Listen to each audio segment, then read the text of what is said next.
A tradire uno dei due predoni è stato il DNA ricavato dalle tracce biologiche sul paraorecchie abbandonato assieme a un cappello dopo l'ultimo colpo, una rapina a Monza.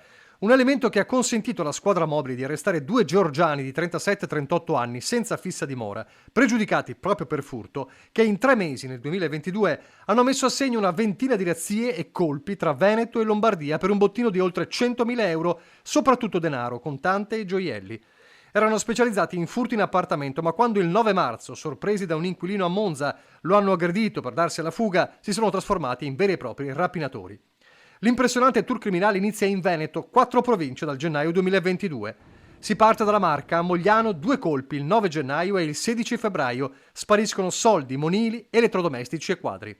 Poi si spostano a Scorzè nel Veneziano, 4 razzie in 5 giorni. Ancora nel Veneziano altri 4 furti a Milano, in un caso un colpo grosso da 50.000 euro.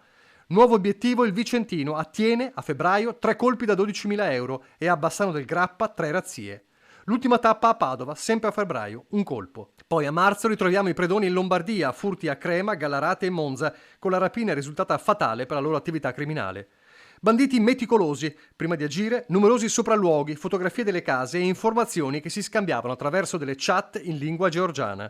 È stata anche l'analisi di questi messaggi, oltre al DNA di uno dei due, a consentire alla questura di Monza di individuarli e arrestarli. Denunciata anche una connazionale, complice del duo nella organizzazione dei furti.